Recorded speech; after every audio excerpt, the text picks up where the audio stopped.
ang mga kwento ng pag-ibig, kwento ng buhay at kwento ng pag-asa dito sa Barangay Love Stories. Love Stories.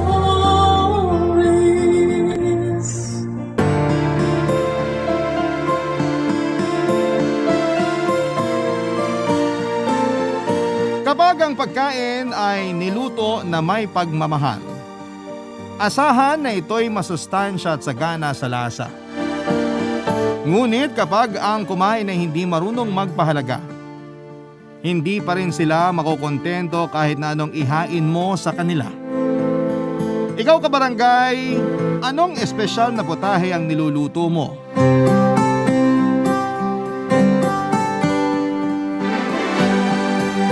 Dear Papa Dudut, naniniwala ba kayo sa kasabihang the best way to a man's heart is through his stomach? Ako kasi ay oo, Papa Dudut. Kung hindi nyo na maitatanong ay masarap kasi ako magluto. Sa katunayan, ako ang tagaluto sa family gatherings namin at outing ng mga barkada at kaibigan ko. Kahit sa opisina, luto ko yung paborito ng mga katrabaho ko. Pero hindi ako professional chef kasi malayo doon ang profesyon ko. Pero bago ang lahat ay magpapakilala muna ako sa inyo, itago nyo na lamang po ako sa pangalang Imelda. 38 years old, HR manager sa isang private company dito sa Cubao. Bali 15 years na rin ako sa pinapasukan kong trabaho. Nagsimula po ako bilang HR assistant noong 23 years old ako. Tapos dahil sa dedikasyon at pagsisikap ay unti-unti akong umangat sa posisyon ko. Masasabi ko na bagaman malayo sa pagluluto, ang naging trabaho ko ay masaya naman ako sa ginagawa ko. Pero sabi nga nila kung swerte sa career ang isang babae ay siya namang malas niya sa love life. Ganon kasi ako. Minsan napapatanong ako kung bakit hindi pwedeng maging swerte ako sa dalawang bagay na yon.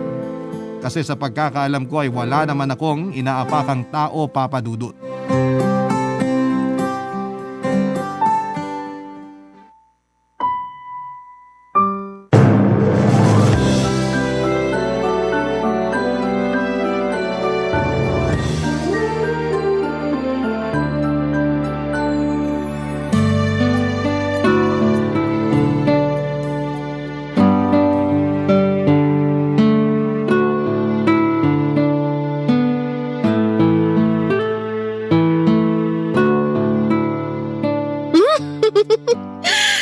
Pogi naman ito.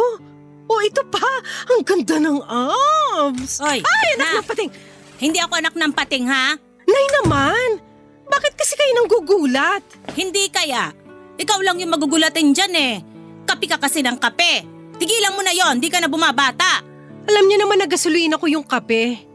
Kung wala yun, hindi ako makakapag-function ng maayos sa trabaho ko. Kaya hayaan yun, nanay. Tsaka sobra kayo sa hindi na ako bumabata 37 pa lang naman po ako. Kahit na, malapit ka na rin mag-40. Huwag niyo na pong ipaalala, nay. Maiba po tayo. May kailangan po ba kayo? Wala naman. Pero itatanong ko lang kung hindi mo ba lalabasin dun yung mag-ama mo. Bakit po? May problema ba? Wala. Pero ayaw mo bang makipag-bonding sa kanila? May dalang cake saka ice cream yung mister mo. Paborito mo pa yung flavor. Sabi niya tawagin daw kita at yayain kumain kasama nila doon. Ayaw ko, nay. Diet ako ngayon. Baka bigla akong tumaba sa pa-cake at ice cream niya. Sa inyo na lang po ng mga bata yun. Kawawa naman yung asawa mo. Binili niya pa yata yun para sa'yo. Nay, hiwalay na po kami. Kaya wag niyo na po siyang tawagin na asawa ko. Kasal pa rin kayo sa mata ng Diyos at sa batas ng tao. Huwag mo sanang kalimutan yon. Hindi ko naman po kinakalimutan yun pero ilang beses ko pa bang uulit-ulitin na hindi ko na siya mahal. Nahiwalay na kami. At meron na lang kaming maayos na turingan para sa mga bata. Okay na po kami sa ganun, Nay. Kaya sana wag niyo na pong ipagpilitan na magbalikan kami. Kung makapagsalita ka, parang ang dali lang sa'yong itapon yung kasal nyo Hindi po ako yung una nagtapon ng kasal namin. Kasi nung nawalan siya ng oras sa amin ng mga bata, parang kinalimutan na rin niya na may asawa at mga anak siya. Tsaka bago naman ako sumuko sa relasyon namin, nagtiis ako. Kaya hindi niyo ako pwedeng sisihin kung bakit nasira ang pamilya namin. Kahit man lang ba alang-alang sa mga bata? Hindi mo na ba talaga mabibigyan ng pagkakataon yung asawa mo? Hindi ko na nga po siya asawa. Hindi na asawa ang turing ko sa kanya at hindi rin po yung sagot sa tanong niyo. Kasi may iba ka na, ganun ba? Nay naman! Paano niya po nasabi yan? Kakaiba yung ngiti mo dyan sa cellphone mo Pagkalapad-lapad na kulang na lang mapunit yung pisngi mo. Tapos kinikilig ka pa, nakala mo dalaga ka pa. Ano naman pong masama kung ngumiti ako sa kakiligin? Pangdalaga lang po ba yun? Oo, kaya dapat umasal ka ng naaayon sa edad mo. Nay naman bakit ba hindi na lang kayo maging masaya para sa akin? Sakaling nga meron na akong iba. Paano ako magiging masaya? Kakahiwalay nyo pa lang ng asawa mo tapos may iba ka na kagad. Ano na lang isipin ng mga tao, ha? Nanangaliwa ka? Hay, Imelda naman. Pambihira.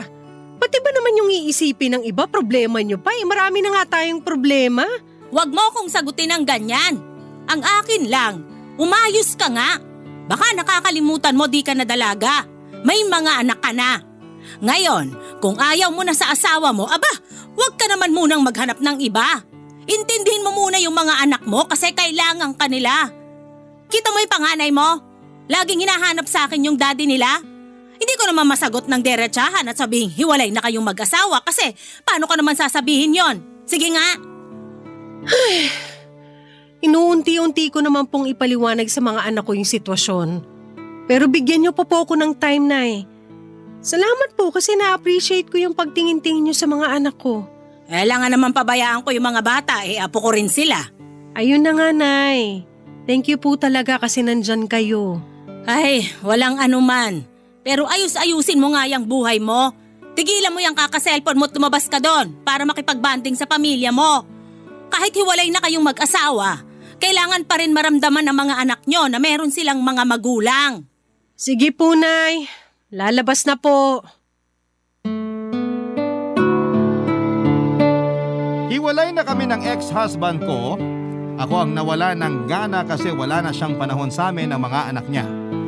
Bank manager ang dati kong asawa at katulad ko ay sub-sub din siya sa trabaho. Kaya lang ay nasobrahan naman siya dahil halos doon na siya tumira sa opisina nila.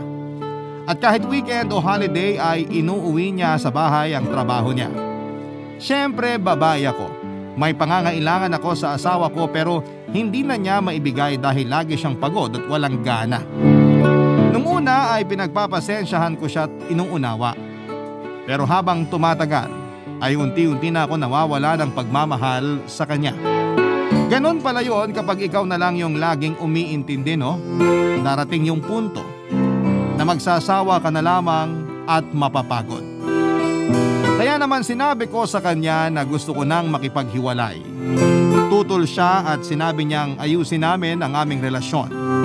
Dahil nga kasal kami pero ako na rin yung kusang umayaw, Papa Dudut. Ang totoo ay meron na akong nagugustuhan sa opisina namin. At yon ay ang katrabaho kong si Darwin na mas bata sa akin ng 10 taon. Ako ang nag-interview sa kanya noong nag-apply siya sa opisina namin bilang accounting assistant.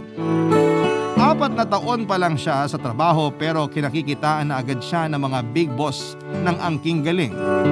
Sa mga ginagawa niya kaya naman hindi katakataka na paborito siya at na-promote pa.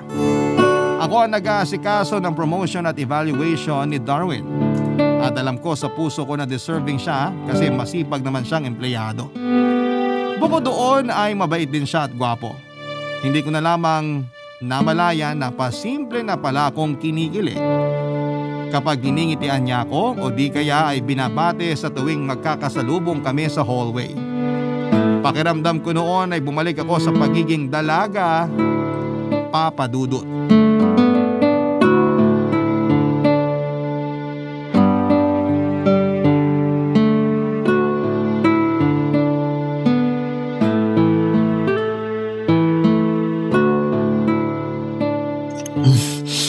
Sarap naman itong carbonara mo, ma'am.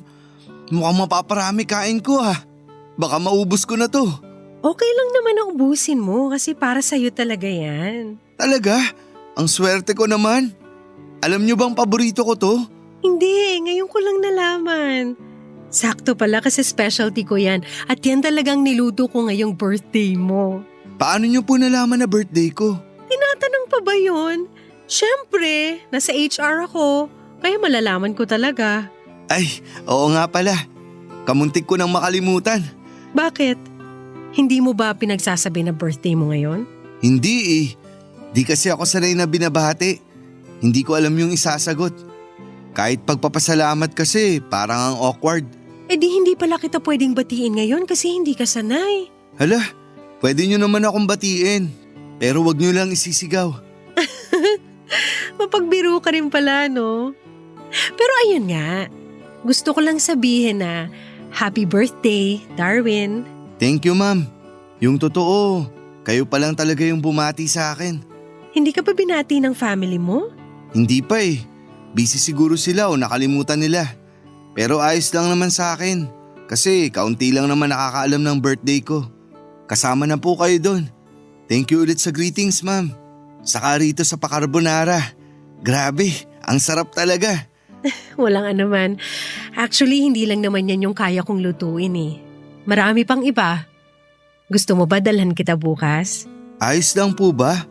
Kasi nahihiya ako. Bakit ka naman mahihiya? Eh ako yung nag-alok. Tsaka oo, ayos lang.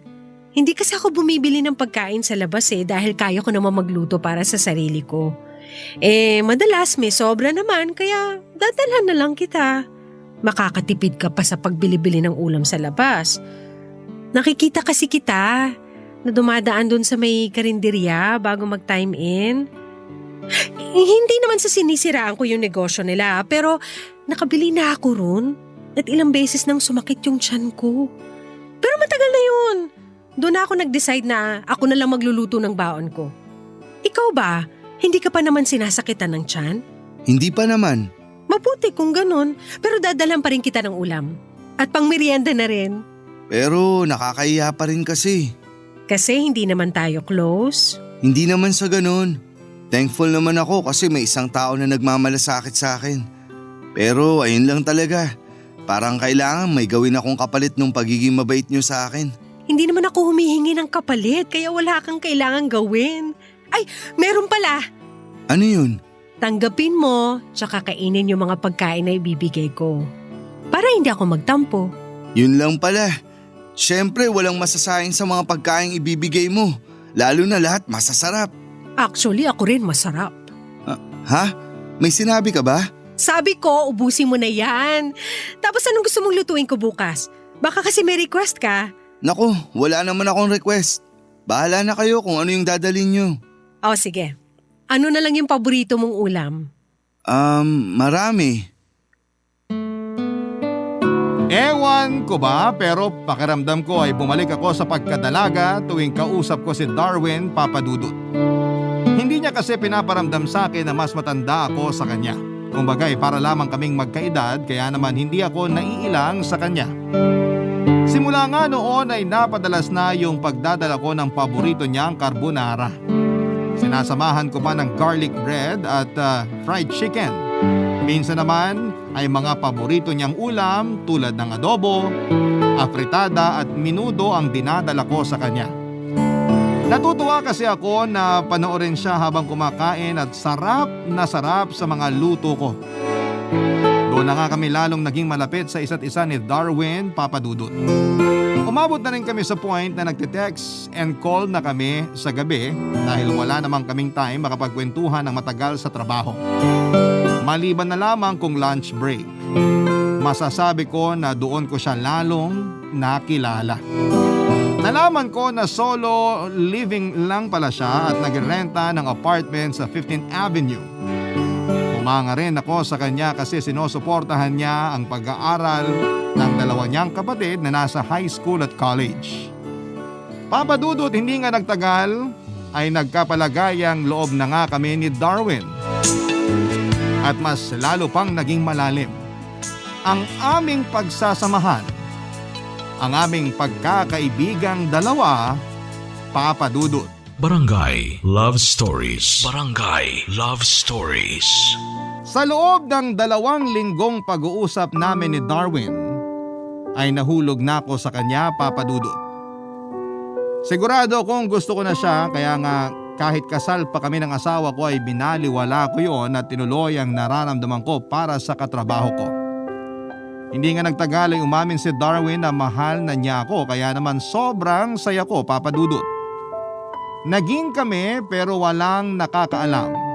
Ayaw kasi naming pagchismisan, kaya naman minabuti naming isekreto na lamang muna ang aming relasyon. Bagaman marami na rin talaga sa mga katrabaho namin ang nakakapansin ng closeness namin at napansin din nila na hindi na ako tinatawag na ma'am ni Darwin, pero wala namang makapagbigay ng opinyon dahil wala rin kaming kinokumpirma. Masaya naman kami ni Darwin kahit kami lang muna ang nakakaalam ng aming relasyon. At kapag wala na kami sa trabaho ay nagagawa na namin ang gusto naming gawin. Inuuwi na rin ako ni Darwin sa apartment niya at sa unang gabi pa lamang na naging kami ay may nangyari na sa amin. Na-miss ko talaga yung pakiramdam na may humahalik at yumayakap sa akin, kaya masasabi kong na-enjoy namin ang husto yung gabing yon, Papa Dudut. Sa katunayan ay nakailang rounds pa nga kami. Tuluyan na nga akong nawala ng pakialam sa mga sasabihin ng ibang tao, lalo na ng pamilya ko, sakaling malaman nila na may karelasyon akong mas bata sa akin. Total, alam naman nilang hiwalay na kami ng asawa ko, kaya may karapatan na akong makipagrelasyon sa iba, Papa Dudut. Sa loob ng isang linggo na pagiging magkasintahan namin ni Darwin ay marami kaming pinagkasunduang mga bagay-bagay. At isa na nga doon ay ang paglipat ko sa apartment niya para magkasama na kami, Papa Dudut.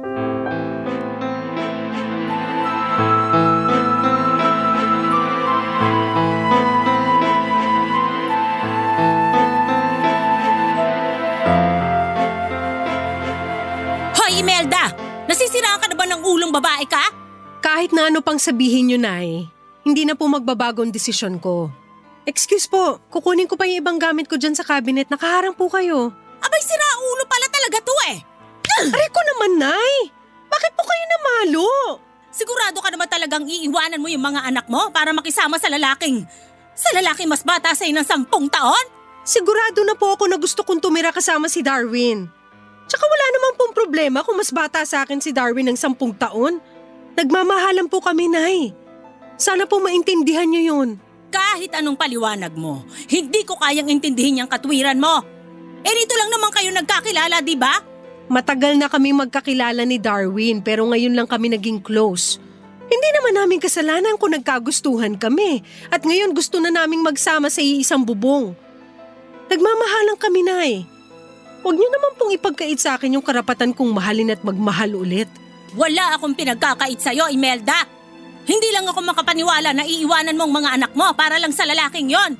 Hindi ko naman po tatalikuran ng pagiging nanay ko sa mga anak ko kaya wag na po kayong mag-alala. Magsusustento pa rin ako. Pati kayo, bibigyan ko ng pera para sa pag-aalaga ng mga apo nyo. Dadalawin ko rin po kayo rito tuwing Sabado at Linggo. Wala pong magbabago sa atin, Nay. Ano ba yung pinagsasasabi mo? Paano walang magbabago aalis ka nga? Saka lagi kang hinahanap ng bunso mo tuwing gabi. Na kaya po sa'yo yon pag matutulog na kayo tapos biglang iiwanan mo lang? Anong klaseng pag-iisip ba yan, ha? Hindi kita pinalaki para maging pabayang ina. Hindi po ba kayo nakikinig? Hindi ko naman po pababayaan yung mga anak ko. Ako pa rin yung mami nila, Nay. Kaya wag nga kayong OA dyan. Excuse me na nga po, kukunin ko po yung damit ko, sabi. Ay, ewan ko sa'yong babae ka. Ang tanda-tanda mo na pero parang di ka nag-iisip. Una, nakipaghiwalay ka dun sa asawa mo tapos ngayon, sasama ka naman sa lalaking mas bata sa'yo? Mahiya ka naman! Wala po kaming ginagawang masama kaya bakit kami mahihiya? Single si Darwin, hiwalay na kami ng asawa ko. Hindi na nga kami nagsasama sa iisang bubong. Ngayon kung iniisip niyo yung sasabihin ng iba, problema niyo na po yun, Nay. Masyado kasi kayong affected sa opinyon ng ibang tao. Bakit di niyo ko gayahin? Walang pakialam sa sasabihin ng iba. Kaya ganyan ka mag-isip eh. Wala kang takot kasi sarili mo lang iniisip mo. Kung yan ang paniniwala niyo, wala na ako magagawa. Basta sinasabi ko sa inyo, wala kaming ginagawang masama ni Darwin. Nagmamahalan lang kami. Ni wala nga kaming inaapakang tao kaya huwag kayong magalit sa amin ng ganyan. Marami nga dyan, kabit. At pabayang magulang sa mga anak nila, doon kayo sa kanila magalit. Hay, ewan ko sa'yo. Sana hindi mo pagsisihan yung desisyon mo. Matanda na po ako. Alam ko na yung ginagawa ko. At kapag nakapagdesisyon na ako, wala na pong atrasan yon. Kilala niyo naman ako. Siguradong sigurado po ako. Kahit kailan talaga napakatigas ng ulo mong babae ka. Nanay mo ako pero hindi ako manalo-nalo sa'yo. Sorry, Nay. Nagpalaki kasi kayo ng anak na palaban. Pinagsasasabi mo dyan. Palaban? Pati ako nilalabanan mo? Ay, yan naman po yung hindi totoo, Nay. Hindi raw.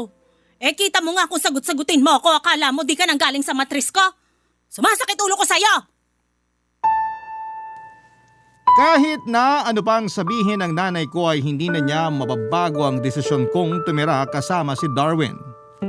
Aaminin kong naging bingi ako sa pangaral niya at mas lalong hindi ko pinansin ng iyak at tampo sa akin ng mga anak ko matapos kong sabihin sa kanila na iiwan ko muna sila sa lola nila. Hindi ko naman kalilimutan ang pagiging nanay ko sa kanila. Pero may pangangailangan din naman ako na hindi nila kayang ibigay. Mas lalo na ng tatay nila. At nung nahanap ko ngayon kay Darwin ay hindi ko na yon palalagpasin pa. Kaya naman tinuloy ko pa rin ang pagtira kasama si Darwin sa apartment niya at nagsimula kami ng bagong buhay na magkasama, Papa Dudut.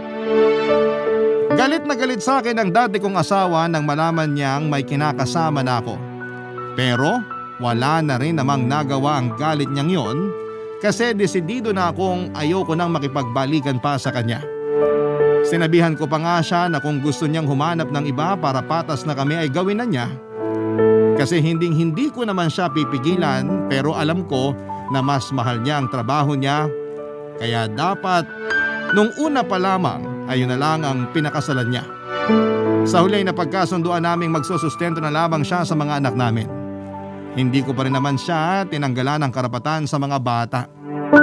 Pwede pa rin siyang makipagkita sa mga anak ko, hiramin para ilabas pero dapat ay magpapaalam pa rin sa akin at iuuwi pa rin sa nanay ko. Mabilis na lumipas ang 4 na buwan ng pagiging magkasintahan at live-in partner namin ni Darwin, Papa Dudut. Masasabi ko na totoo yung doon mo pa lamang mas makikilala ang isang tao kapag nagsama na kayo sa iisang bubong. Simula kasi noong magkasama na kaming tumira ay nakita ko na ang iba niyang ugali. Makalat siya sa bahay at mahilig siyang mag-online games. Tapos mainipin din siya kapag lumalabas kami kaya ayoko na siyang kasama kahit sa simpleng pag-grocery. Pero inisip ko na wala namang taong pinanganak na perpekto. Kahit nga ako ay may kapintasan din. At tinanggap yun ni Darwin kaya ano ba naman yung tanggapin ko rin ang sa kanya. Kaya lang Papa Dudut ay parang sumobra na siya noong napansin ko ang pagiging babaero niya kahit kami pa, Papa Dudut.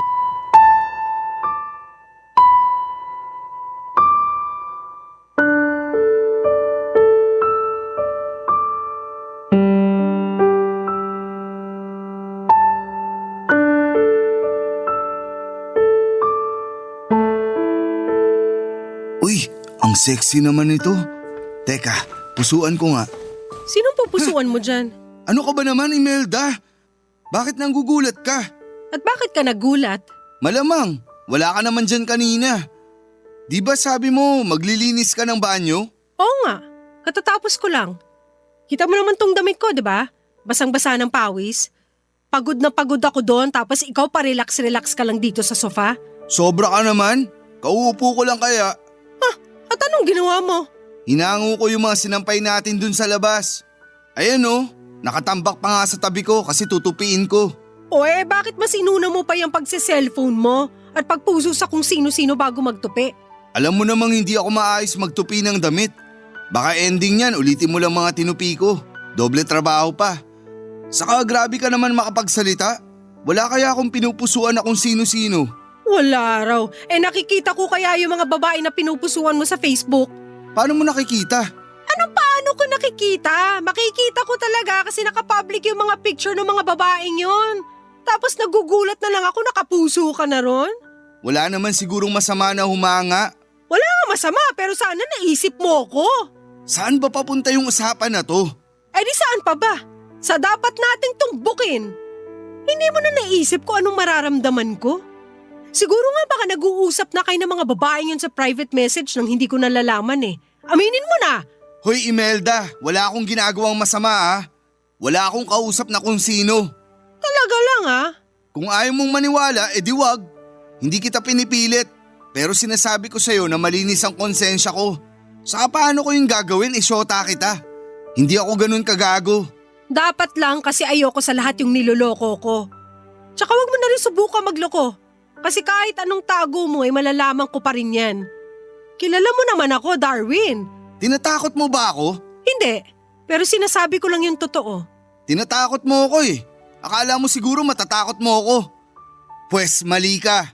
Baka nakakalimutan mo na ako pa rin ang lalaki sa relasyon na to. Hindi ko nakakalimutan pero ipapaalala ko lang sa'yo na wag mo akong susubukan. Alam mo, gutom lang yan. Nagmerienda naman tayo kanina. Bakit ganyan ka umasta? Para kang baliw. Baliw na akong baliw! Pero masisisi mo ba ako kung bakit ako nagkakaganito?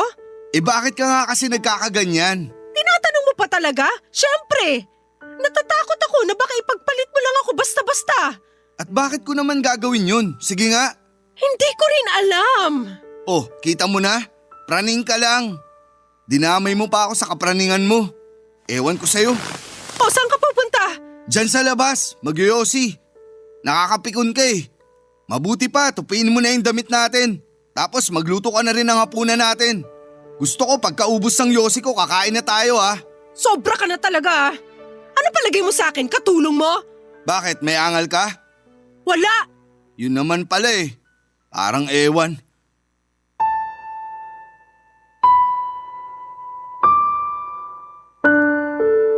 Ang sama ng loob ko kay Darwin dahil sa mga sinabi niya, Papa Dudut. Ni hindi man lamang siya nagpreno ng bibig na para bang wala kaming pinagsamahan kung makapagsalita siya sa akin ng ganon. Masama na bang sawayin siya, lalo na kung nakikita kong yung ginagawa niya ay mali na. Hindi ko intensyon na maramdaman niyang ginagamit ko yung pagiging mas matanda ko sa kanya. Pero syempre babae ako at nagsiselos din, kaya nga noong gabing yon, magkatalikod kaming natulog ni Darwin at kinabukasan ay umuwi ako sa amin. Dahil Sabado naman at wala kaming pasok. Nagsabi ako kay Darwin na sa bahay ako ng nanay ko matutulog pero sinin lamang niya ang chat ko. Doon na mas lalong sumama ang loob ko sa kanya, Papa Dudut. Ang totoo, may takot sa puso ko na baka ipagpalit ako ni Darwin sa iba. Kasi nga ay matanda na ako at meron ng mga anak. Kahit na sinabi niya noon na handa siyang tanggapin ang mga anak ko, sa dati kong asawa ay ayaw naman niyang patirahin ang mga bata na kasama namin. Katwiran niya ay sanay kasi siya ng mag-isa at baka mahirapan siyang mag-adjust kapag bigla kaming tumira kasama ng mga anak ko. Naintindihan ko yon at ayaw ko naman na mangyari yon, kaya ako na lamang ang nakisama sa kanya, Papa Dudut. Pero habang tumatagal ay nabibigyan ng puwang sa puso ko ang kaba na baka nga magsawa siya sa relasyon namin at ipagpalit niya ako sa ibang tao. Sa tao na mas bata sa akin at walang sabit na katulad ko, Papa Dudut. Barangay Love Stories. Barangay Love Stories. Ang sabi nga ng nanay ko, kapag hindi daw ukol, hindi bubukol.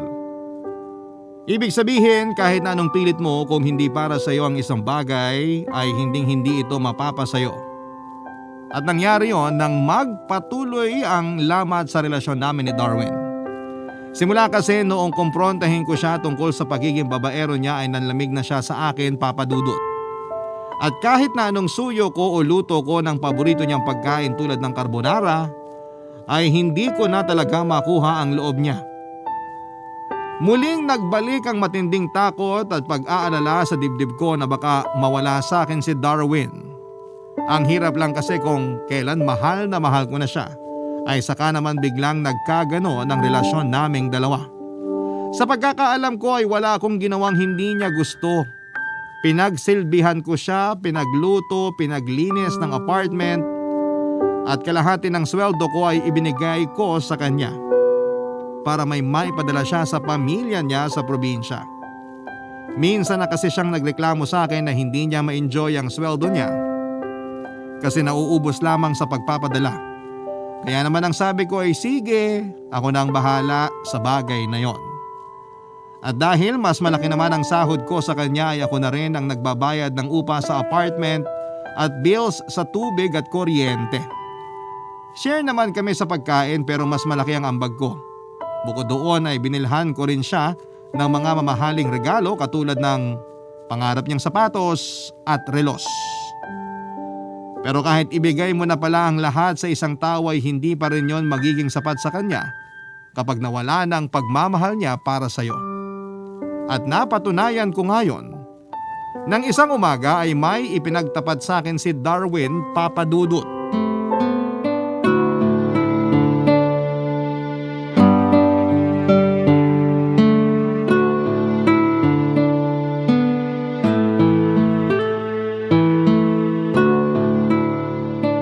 Bakit parang hindi mo ginagalaw yung pagkain mo? Wala akong gana eh. May sakit ka ba? Wala. Kumain ka na kasi papasok pa tayo. Baka mamaya malate tayo, sayang naman yung goal nating perfect attendance for this month. Imelda, may sasabihin pala ako. Mamaya na, kumakain pa ako. Baka mawalan ako ng gana pag sinabi mo. Pero kailangan mo nang malaman. Bakit ka ba sumisigaw? Nasa harap tayo ng pagkain oh. Ikaw kasi, masyado kang ewan. Ako na naman. Lagi na lang kasalanan ko. Parang wala na akong ginawang tama ah. Pwede ba? Huwag mo na nga ibahin yung usapan. Mamaya sana naman tayo mapunta eh.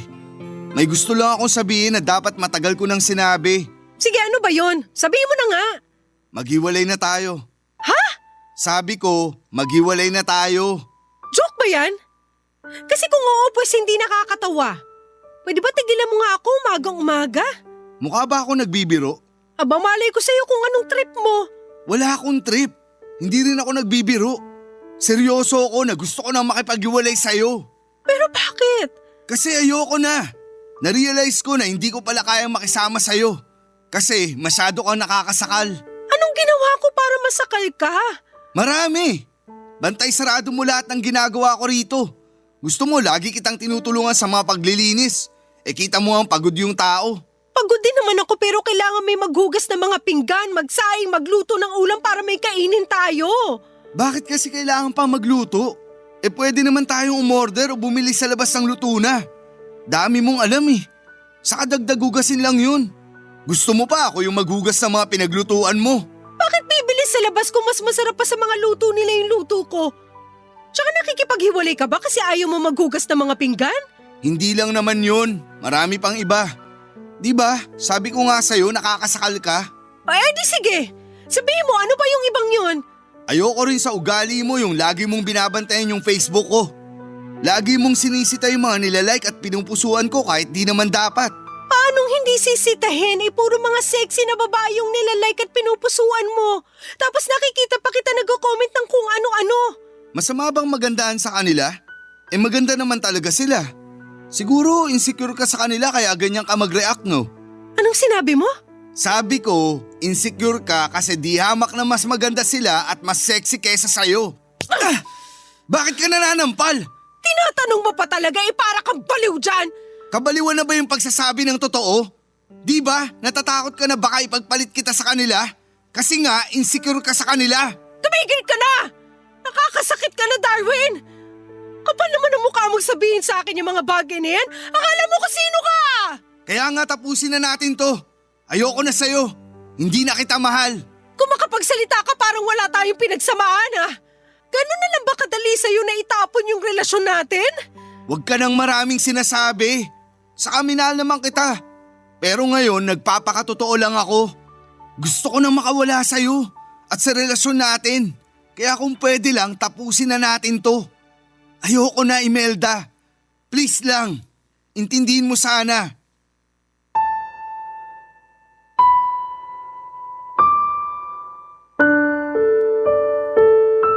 Nung una ay gusto kong sampalin ang sarili ko para magising ako sakaling nananaginip man ako. Pero Alam ko na kahit gawin ko yon ay hindi na magbabago ang katotohanan na gusto na akong hiwalayan ni Darwin, Papa Dudut. Ang sakit-sakit kasi. Ayaw ko pa siyang pakawalan. Kaya nga pinakiusapan ko pa siya pero ayaw na niya talaga. Iniisip kong mabuti kung saan ako nagkulang o sumobra ba yung pagmamahal ko sa kanya para iwanan niya ako. Pero sa huli, Papa Dudut, ay wala rin naman akong nakuhang sagot. Umiyak ako ng umiyak ng araw na yon at hindi na nga ako nakapasok. Pero bilib rin ako kay Darwin kasi kung umasta siya ay parang walang nangyari. Pumasok pa rin siya ng trabaho ng araw na yon at bago siya umalis ay sinabi niya na sana'y nakapag-impake na ako ng mga damit at gamit ko. Sobrang sama ng loob ko sa kanya dahil wala siyang utang na loob. Oo, apartment nga niya yon. Pero ako ang nagbayad ng renta niya noong mga nakaraang buwan. Napaka-unfair niya, Papa Dudut. Pero sa huli napagod na lamang ako makipagtalo sa kanya. Masakit na ang mga mata ko sa kakaiyak at alam ko na kahit lumuha pa ako ng dugo o lumuhod sa kanya, ay hindi ko na mababago ang desisyon niya. Kaya naman kinahapunan ay inayos ko na mga damit at gamit ko saka umalis ng apartment ni Darwin. Umuwi ako sa bahay ng nanay ko at gulat na gulat siya sa pagdating ko. Doon ko na nga pinaliwanag sa kanya ang mga nangyari. At kahit gustuhin man akong sermonan ng nanay ko ay sinantabi niya muna ang inis niya sa akin dahil mas lamang ang galit niya kay Darwin ng panahong yon. Sa katunayan ay gusto niya itong sugurin sa opisina namin pero ako na ang umawat sa kanya. Kaya naman kinonfort na lamang ako ng nanay ko at pinagluto ng paborito kong merienda para kahit papaano ay gumaan-gaan naman ang loob ko. Tapos nakipag-bonding ako sa mga anak ko na sobra ang pagkamis ko sa kanilang lahat. Marami akong pinagsisihan ng araw na yon. Una na roon ay kung bakit nagawa kong iwan ang mga anak ko para sumama sa isang lalaki na sa huli ay itataboy lang din pala ko. Siguro'y ganon talaga kapag bulag sa pag-ibig ang isang tao. Pero hindi naman mali ang magmahal. Maling tao lang yung minahal ko. At napatunayan ko yon noong pagkaraan lang ng isang linggo. Matapos ang breakup namin ni Darwin ay sila na ng bagong pasok naming empleyado na ka-department niya, Papa Dudut.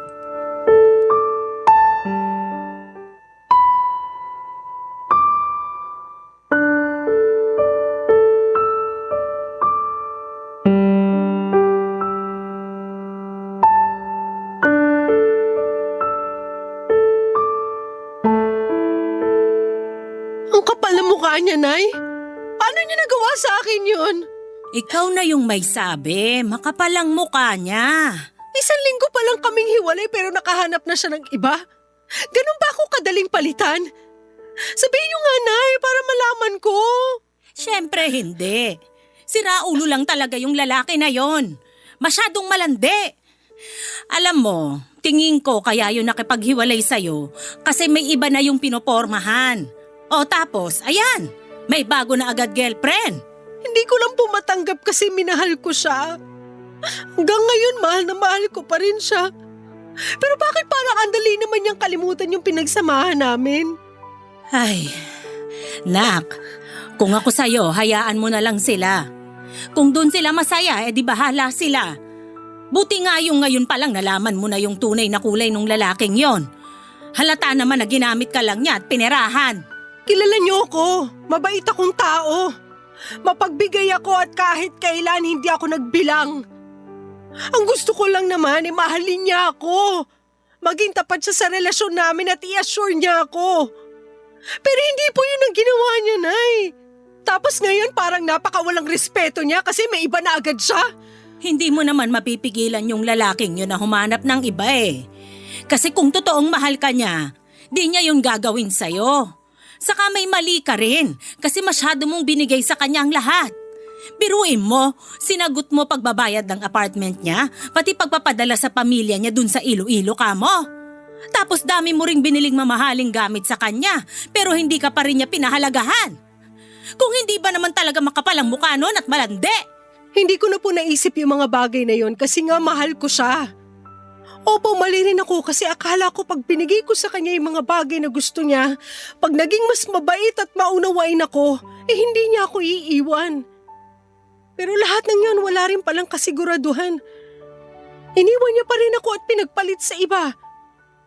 Yung mas bata at mas sexy sa akin. Sabi niya hindi raw siya ganong klaseng lalaki, pero tignan mo naman ngayon yung ginawa niya sa akin. Bakit? Maganda naman ako ah. Sexy rin naman ako, di ba, Nay? Oo naman.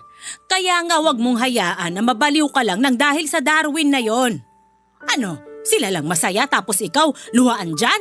Aba, hindi kita pinanganak sa mundo at pinalaki para maging talunan.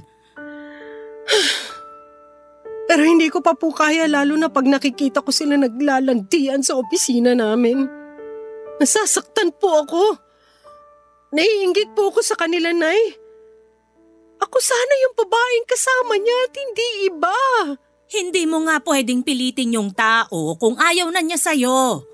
Kailangan mo na lang tanggapin yon, tapos mag-move on ka na. Tungkol naman dyan sa sinasabi mong di mo sila kayang nakikitang naglalandian sa opisina nyo, aba, edi memohan mo. Di ba bawal magharutan kapag oras ng trabaho? Kapag nakita mo, pagawan mo agad ang incident report. Ano pat HR manager ka kung di mo gagamitin yung posisyon mo? Nay naman eh. Alam niyo namang hindi ako ganong klaseng tao. Ay kahit na, makaganti ka man lamang sa kanila. What if mag-resign na lang po kaya ako? Ano? Gaga ka ba? Siguro nga po kasi ang sakit-sakit po talaga. Parang binibiyak yung puso ko. Hindi po ako makahinga tapos parang naduduwal ako. Naduduwal ka? Baka naman buntis ka, ha? Nay naman eh. Hindi po ako buntis. Siguraduhin mo lang, kasi ayoko magkaapo sa tukmul na yon. Pero naisip ko, sana nabuntis na lang niya ako para wala na siyang rasong hiwalayan ako. Abay, gaga ka nga talaga. Gaga na po kung gaga pero mahal ko nga po kasi, Nay. Kahit mahalin mo pa ng todo-todo yung lalaking yan, pag di siya marunong makontento sa'yo, panigurado, kahit may anak na kayo, hahanap pa rin niya ng iba. Kaya pwede ba, wag mo na ngang pangarapin na mabuntis ka niya? Sorry na po. Huwag na kayong manggigil. Sa'yo ako mas nanggigigil eh. Umayos-ayos ka nga, Imelda. Naturingan kang graduate ng college at HR manager pero kung umasal ka, daig mo pa yung alagaing bata. Umakto ka nga sa edad mo, lintik ka. Tama ang sinabi ni Nanay na para akong batang umasta ng mga panahon na yon. Pero kapag nasaktan tayo kahit na matanda na tayo ay iiyak pa rin tayo. Iisipin din natin na katapusan na ng mundo. Tapos ay hindi rin tayo makakapag-isip ng maayos at magiging padalos-dalos ang mga desisyon natin. Mabuti na lamang dahil kahit gigil na gigil sa akin ng nanay ko ay hindi pa rin niya ako sinukuan, Papa Dudut. Paulit-ulit niya pa rin pinakinggan ang mga rants ko tungkol kay Darwin at sa bago nitong girlfriend. Tawagin niyo na akong bitter pero hanggang ngayon ay hindi pa rin ako nakakapag-move on sa breakup namin, Papa Dudut. May punto na naiisip ko na baka karma ko na yung mga nangyari kasi iniwan ko noon yung mga anak ko dahil sa kanya. Tapos ako naman yung iniwan niya kasi may iba na siya. Pero nagsisisi naman ako sa ginawa kong yon. Masyado lang akong nadaig ng emosyon kaya hindi ko na natimbang ang mga bagay-bagay. Kaya nga kahit masakit pa rin na makita sila sa opisina na masaya at parang walang nasasaktang iba ay binaliwala ko na lamang ang feelings ko. Sinanay ko na lamang ang sarili ko hanggang sa mamanhid ako at tuluyan ng walang maramdaman. Hindi ko po alam kung tama yung paraan ko pero nakakatulong naman sa akin na makausad. Pero kung may iba po pong may papayo ang mga kabarangay natin ay gusto ko pong ma-appreciate ko ang mga advice mula sa inyo. Gusto ko nang mag-heal at makapag-move on, Papa Dudut. Hanggang dito na lamang po ang sulat ko. Tumaasa na sana'y mapili po ninyong i-air sa radyo ang aking kwento. Lagi po ako nakikinig sa Barangay Love Stories. Ang inyong forever kapuso, Imelda. Nagustuhan ng iyong napakinggan? Ituloy yan via live stream sa www.gmanetwork.com/radio. Barangay LS 97.1 Forever.